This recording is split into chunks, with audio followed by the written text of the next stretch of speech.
Hello there. Yes, I want to talk about my EastEnders fiction. Anyone who knows me or has ever spoken to me for at least 5 minutes knows my passions are storytelling, the soaps, movies, TV dramas. I love it all and I'm very passionate about it. When EastEnders hit our screens, it was a groundbreaking event. For years we had Crossroads and Coronation Street and Emmerdale Farm back then, as it was called, and they were very slow paced and very geared towards the elderly people. EastEnders came in like a piece of dynamite and it exploded in our faces, and we loved it. The dialogue was fast, it was gritty, it dealt with social issues, but they were done properly, they were researched, it was pure drama, there was no mucking about. So where is EastEnders now? It's a light-hearted show that nothing ever happens anymore. Why? Because the BBC were bogged down by complaints by the media and by people who should really have not been watching EastEnders, expecting, why doesn't this character have a happy ending? Why is there no jokes like Corrie? The whole point of EastEnders was that it wasn't a comedy. Coronation Street can only be Coronation Street.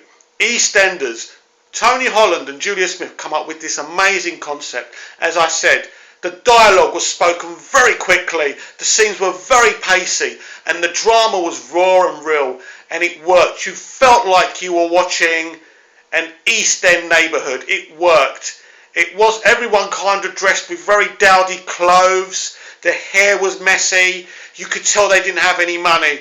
You look at EastEnders now, everyone's got some kind of sports car and seems to be doing kind of well, and their complexion's so smooth, and it's very sad.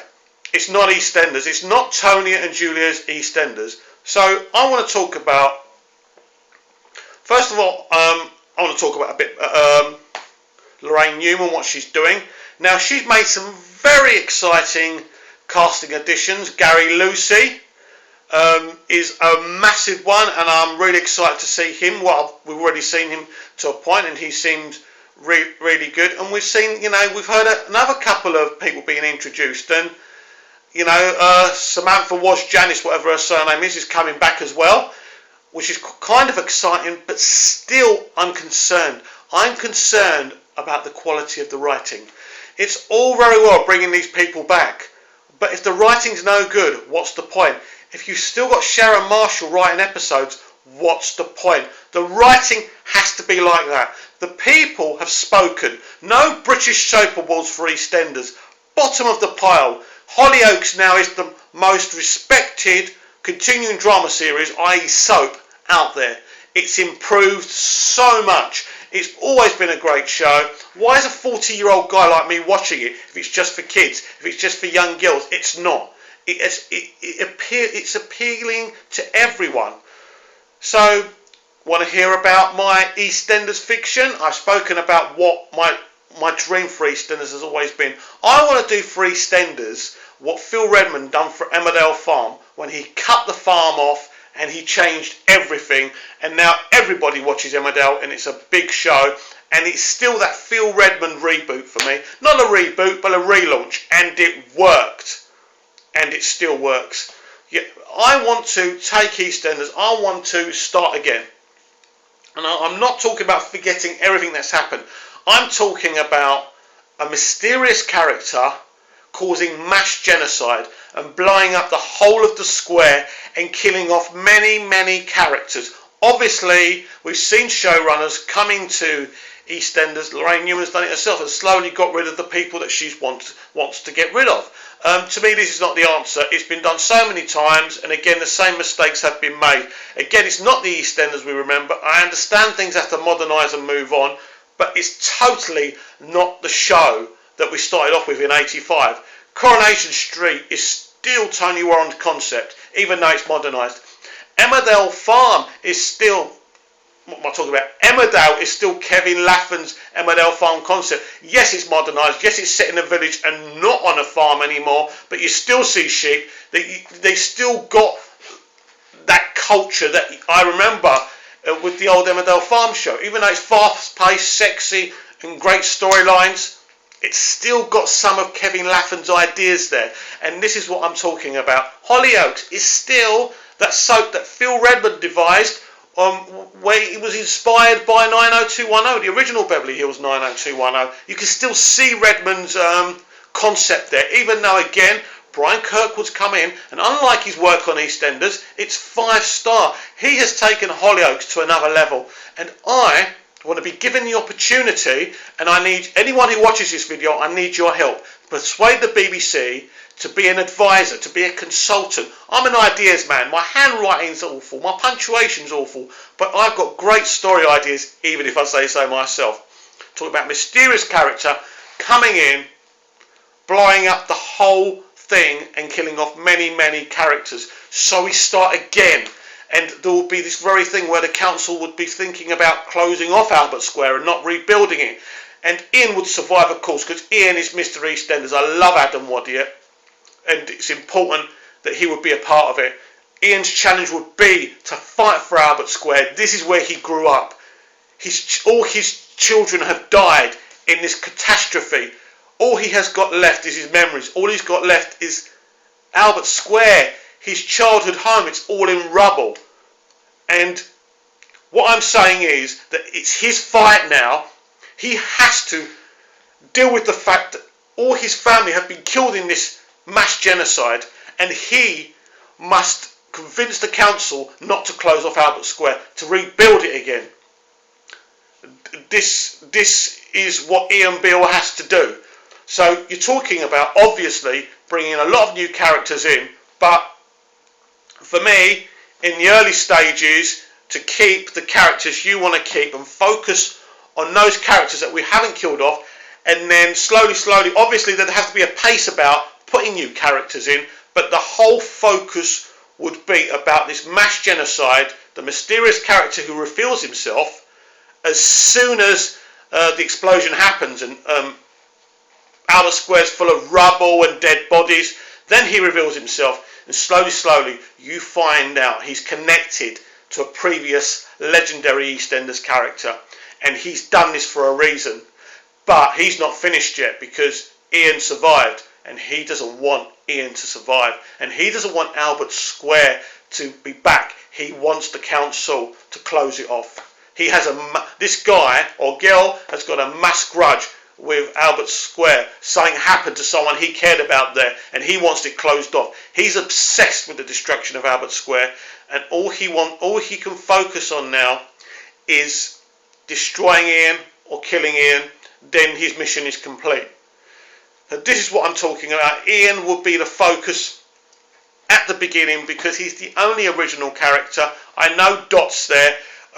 I would be very kind of cut into whether I will keep Dot on. I think it's difficult, because how long do you keep her there? I would think, again, if I was there, I'd have to talk to June Brown and what her thinking about it was, but I'd certainly want to take June Brown back to being that gossip. She's not gossiped for many years. She's very different now. Ever since she kind of married Jim, she's not the Dot Cotton I loved and a lot of people loved. So totally, if Dot was going to stay, we need to get that Dot that, again, Tony and Julia conceived, and June Brown played so well. And really, for me, in casting the new cast, we have to do really what Coronation Street have done for its 50 plus years, and that is only cast character actors. EastEnders have gone down this road of casting very attractive people who haven't particularly very experienced in the art of acting. So they're not really actors. We've seen it with a few people. And also, again, I would have to clear out about 70% of the writing staff, because the writing has been awful. We're seeing a changeover now. We are now seeing Lorraine Newman's EastEnders slowly come into fore. So in a way, I can't really judge what's going on, because the changeover is coming to its crux. And really, by January, we will see fully Lorraine Newman's EastEnders. We've seen Ollie being introduced and having a kind of attraction to Jean. Ollie used to play Boyden, Sergeant Boyden in The Bill. I forgot his name in real life. That's another great piece of casting. It's kind of looking good, but we're still very slow paced, and we're still not getting the excitement. But I am excited about the new introductions. I'm excited about the return of Michael French as David Wicks. It's all great stuff. But I believe, and I'm concerned about the quality of the writing. So with my idea, you burn it all down and you start again. But you start with a very big storyline, which is this guy who's destroyed Albert Square, who's killed many people, who's going to settle in the neighbourhood and be part of their everyday lives, and people are not going to know he's responsible for a very long time. But who is this person? Who would do such a thing? Why has he got this grudge? These are all things you would discover very slowly, and of course my idea really would be to rebuild Albert Square, but Albert Square would be where the shops are. Albert Square would be where the nightclubs are, where the pubs are, where people go shopping. So the actual characters would live around the East End and surrounding Albert Square, but not in Albert Square anymore. Albert Square would be where everyone goes to. I've spoken about this before. I think that's would be really exciting. It's like the Hollyoaks Village when people go to the pub. That's not where the residential area is, but that's where everyone goes to. So I would be very excited about this. But what my vision really is for EastEnders, to make EastEnders the #1 show in the world, to make it a Dexter, to make it a Walking Dead, to make it one of those big Janir shows. Now you're saying to me, Mike, this is a soap. This is not going to happen. It can happen. It can be a soap. It can be the bog standard traditional British soap, but it can be that show with an arc, with a deeper story that attracts more people than usually would attract a soap would attract. And I would look half a show. So you'd really talk about half Dexter, half EastEnders. I'm not going to copy Dexter. I'm just saying that we can appeal to the masses like Doctor Who does. So we can appeal to an audience that watch Doctor Who or Dexter or The Walking Dead or anything, but we can also appeal to that soap audience. So there's something there for both sets of audiences. People watching this will say, you're nuts, it's got no chance. I believe with my idea of tearing the whole thing down and starting again, we could do something special. We can make EastEnders the #1 show in the world, because right now it's not even the #1 show in the UK. And that's because too many showrunners have come in and out with the wrong idea. I think for me, if I was employed as the new showrunner of EastEnders, the first thing I would do would be to look at Tony Holland and Julia Smith's official concept, what they wrote down for the show. I know what they saw the show as. I remember the old episodes, but I would look at it and I would try to a point to be faithful to that. Not totally, because I have my ideas. Every new showrunner has their own ideas, and I have mine, and I've told you mine. So if you think my idea is great to take EastEnders forward, please plug it to the BBC and tell them to give me a shout. I reckon this could be massive. Let me know what you think. See you later.